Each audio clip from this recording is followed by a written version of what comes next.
Welcome to Discover Indie Film. I'm Jeff Howard, and I have Lindsay Nyman on Zoom. Hey, Linz. Oh, hello. All right, so we've been chatting. We are on Zoom. Linz is in Berlin, one of my favorite cities in the world, and so we've been chatting about how great Berlin is. But this is a 4 questions episode of the Discover Indie Film podcast. Oh, I'm going really fast. That means that Linz is going to answer, name 3 films that you love, name an overrated film, name an underrated film, and name a lesser-known film that people should seek out and watch. But I will say that the reason we're on here is that you directed and produced an amazing documentary called They Call Me the Tattoo Witch. I should say titled because it's got call in there, but They Call Me the Tattoo Witch was at Sherman Oaks Film Festival in 2024. Grand Jury Award for Best Short Film Documentary. Grand Jury Award for Best Cinematography for Short Film for Katie Eleneke. Yes. Was I better the first time? Katie Eleneke, you nailed it. Yeah. And the Filmmakers Award for Outstanding Director of a Documentary for Lindsay Nyman. And besides that wonderful film that showed at Sherman Oaks Film Festival in 2024, 7 years earlier, you were at its sister festival, Film Invasion Los Angeles, with a film called The Blind Center, which you wrote and produced, and you were also the lead actor in. And I hope I'm proud of myself for not even talking about acting with you, because your life has moved well beyond it. But The Blind Center took home the Grand Jury Award for narrative short film. Wonderful film. So I met you in 2017, and now it's 2025. So I have known of Lindsay for 8 years. And it was last year that I learned you're like, well, my friends call me Linz, so I'm trying to. Well, actually, I mean, I feel like, it's very, I love nicknames. So I love other people's nicknames, and I like when people call me nicknames.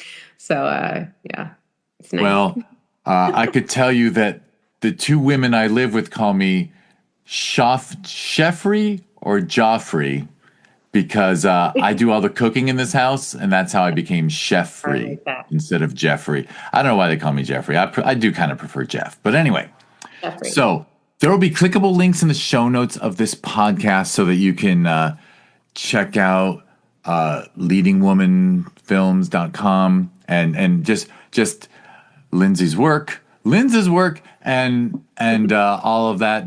And you should listen to the podcast before this one and learn all about that work. This podcast, like I said, you will be answering the 4 questions, and I already listed them, which means you want to just jump in and name 3 films that you love? Sure. Okay, I absolutely love Past Lives. Okay. I also love the movie Coda, which I think we talked about a little before. And then I love Everything Everywhere All at Once. Who doesn't love Everything Everywhere? I also love Arrival. That's my bonus 4th movie. Oh, yeah. All great films. Everything Everywhere really was about as much fun as I've ever had watching a film. And I like all those. All right. Well, because you answered these 4 questions for episode 58 of this podcast, that was released April 25th, 2018, I'll tell you what your 3 favorites were 7 years ago. You named Defending Your Life. Oh, yeah. Her. 2 great films. And then the 3rd, one of my all-time faves as well, Lars and the Real Girl. Oh, yeah. So there you go. That was. So there we go. But this time it was Past Lives, Coda, Everything Everywhere All at Once, and Arrival. Arrival really is so cool. Arrival is so brilliant. The fact that they pulled off a film about communication, the struggle to communicate. So, all right. Yeah, there's a really cool, I'll see if I can find it, a really cool podcast that I was listening to just about how your language can inform the way you see and experience the world in different ways. And there are some really cool experiments done about if your language is gendered and things like that, just different ways that words can inform your experience, which kind of reminds me of Arrival and how the language Oh my God, allows. it does. That reminds me there. Oh, what book was? Well, anyway, I read a book once that I'll tell you after. I'm actually going to type in my little notes book language because I definitely don't want to bore everyone and distract from your answers. I love But I language know stuff. you will find what this author said interesting. Well, question number two is a film that you feel is underrated. I really like this movie, I Origins. I might have said that in my original. I'm noticing there's like a little bit of like a sci-fi-ish theme. Oh no, I guess not. But I do love like sci-fi. Well, I I would also, think that your favorites list was half sci-fi. yeah, an Arrival sci-fi. I also really like this. I guess is it a rom-com? I don't know. Not really. It's like a rom. I don't know how I would categorize it, but I really like this movie About Time. Did you ever see this movie About Time? I think that's also underrated. I think it's such a sweet movie. I It's think also that a bit that rings a sci-fi. bell. Wait, who was in that? It's like about he I don't want to give anything away, but he's able to like move through time, but then he learns this really important life lesson at the end. That's a Richard Curtis film. Mhm. Oh, I admit I'm a I'm a sucker for everything, nearly everything that Richard Curtis ever wrote. Mm. I think Yeah, it's About based on a Time. book. I saw About Time. That is a great film. Yeah, I feel I like don't people know if I saw I Origins. I guess I've got to see it. That was a Sundance movie. I'm looking at it. yeah, Britt Marling, also sci-fi. Oh, big fan. Yeah. Big fan. In fact, that's something that embarrasses me. I loved the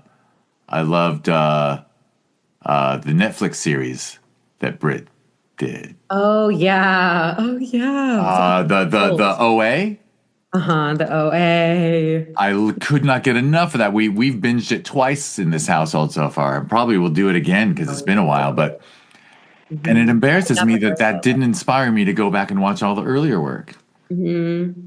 Yeah, she's Well, super. amusingly, well, maybe I'll spoil it, but your underrated last time 7 years ago was The Interview. You'd probably just seen it. I think that's isn't that the one where they go to North Korea? Oh, how controversial of me. Oh, because it was Franco. Well, Franco, the No, stuff because had. it was no, because remember it was the whole like I don't even want to talk about it. Oh, that Sony got hacked because of Yeah. film that made Yeah. fun of Kim Jong Un. Let's not flag us as talking about it. Maybe it was a No, different interview. What other the interview? Is there a documentary called The Interview? Maybe that's what it that was. was okay. Well, controversial. Oh, well, I'm very curious what you're going to say is an overrated film. I can't do it, and I don't think I did it then. You didn't do it. I In fact, won't, I and I put in never parentheses, will. not going to happen. All good. Do most people say answer that? Some do. Sometimes I give the little speech of like, it's not, you're not saying it's a bad film. In fact, I love my overrated film. I love, but it won Best Picture in a year where I didn't feel it was the best film. Okay. And it's a Coen Brothers film, and it's like not even in my top five of their films. So I considered it a great film. I'm just like, why did it get the award when there are other better stuff didn't? So that's. But you could just Okay, so blow it maybe I off. misunderstood the category, but I'm still unprepared No, for it. no, the term overrated's loaded. Okay. You probably don't remember this, but the reason I started these questions is I have a friend who's a professional session drummer and Cool. loves to stir shit up on social media and just like will just like say, this person is the most overrated drummer of all time. Debate me. And I was like, okay, I'll like he's always doing underrated, overrated, and stuff like that. So I just kind of stole from James. But anyway, Okay, so we were talking about YouTube before, but if you haven't seen it, and if your friend who's a session drummer hasn't seen it, there's another really cool YouTube channel that I need to send you, which is where they get professional or semi-professional, just really talented drummers to drum to they remove the drums from a famous song, but a song that drummer doesn't know. So maybe it's a really young drummer, and then they'll put like a older, like obscure song they might not know, and they make sure the drummer does not know it. They remove the track, and then they have them drum to the drumless track. And it's a really, really cool thing. And you can see like what they put their own spin on it. Sometimes it's close, sometimes it's really far, but sometimes it's really cool and different. And it's really fun. Yeah, I will. Okay, I will watch that because I've seen stuff like that. I'm actually I have two friends who are drummers, and I'm really into drums. And there's I think it's a young woman who lives somewhere in Eastern Europe. Does that with all Beatles. She's like she loves Ringo, and she's always sharing how great she feels Ringo is, and explain. And then she just like plays to Beatles songs and other stuff. And I know but I've seen that thing where it's like, this is what a drummer can come up with. They listen to the song and they start filling it in, and it's completely different. And it's why anyone who insults Ringo is a fool, because Lennon and McCartney would bring in an amazing song and then he'd add a drum part that was perfect for it. And it didn't matter if it was not as fancy as what other drummers could do. He was complimenting the work. Yep. Anyway, amusingly, the last question is a lesser-known film that people should seek out. And I'm just going to tell you in advance because there's no chance you're using the same one again. It was I Origins the first time. Yeah, there you go. Now it's Defending Your Life, which I think was also in my list of favorites. Yeah, so you just moved it around. Stop talking about it. It's my favorite movie, and no one knows about it. Well, I couldn't tell you who, but someone else like this year has named Defending Your Life as the lesser-known people should seek out. You need to tell me who it is so that I can connect with them because I have to look it up. I always tell them, Albert Brooks. Yeah. And Meryl Streep. And Rip Torn. Yeah. Yeah, no, great film. Great film. Ooh. All right, we got your list done. All right, I'll wrap us up because, I don't want to if people want to listen to us chat, they can always listen to the one before this one too. All right, so thank you, Linz. Thank you for your. Actually, it's not that late in Berlin. It's but it was 10:30 at night, and here you are on Zoom. 10:30, but because it's the summer, the sun's like just went down, so it doesn't feel late at all. That's true. Where you are in a time zone really affects sunlight. Totally. Yeah. And I'm super happy to be here chatting with you. So. Oh, thank you. Thank you. Well, people should check out all the links in the show notes because Linz is going to send over a lot of not just links to your work and your social media, but also links to some NGOs and other really valuable things. Because in the introduction, did I bother? I probably left. No, well, I mentioned the word documentary with your awards, but at this point, I should probably just refer to you as a documentarian who is a citizen of the world and looking for worthy stories that need the light of day shine, that need to be known much better. And I could think a few things better to do with one's time. So, all right, everybody, check out those links. And also, like and subscribe and write a nice review of this podcast if you're still listening to me. If you haven't said, okay, I'm tired of this guy, Linz is not going to talk anymore, I'm going to hit stop. Fair enough. But if you are still listening, like, subscribe, write a review. If you want to learn more, go to discoverindiefilm.com. On social media, it's always at DIFwins. If you go to discoverindiefilm.org, that is the nonprofit that runs 2 film festivals in the Los Angeles area that are both ranked in the top 100 best reviewed festivals in the world out of 14,000. Kind of proud of that. And those are Sherman Oaks Film Festival and Film Invasion Los Angeles. We hold Sherman Oaks Film Festival every December. That's where we showed They Call Me the Tattoo Witch. You can learn more about that festival that we're actually holding the 10th anniversary this December, which I'm about to scare myself. It's all 5 months. No, it's 4 months, four and a half months away, which really goes by fast. Oh my God, I shouldn't have said that. I'm going to be stressed the rest of the day. But you can learn more about that festival and its 10th anniversary if you go to ShermanOaksFF.com, and it's at ShermanOaksFF on social media. Its sister festival is Film Invasion Los Angeles. You can learn more about that at FilmInvasionLA.com and at FilmInvasionLA on social media. Proud to say that festival showed Linz's film The Blind Center back in 2017. And finally, those 2 festivals, they're sister festivals and they're cousin. is being born next year in Lima, Peru. Film Invasion Lima is happening in January of 2026. Probably too soon after the December Sherman Oaks Film Festival for me, but if you understand how the globe works, it's going to be summer.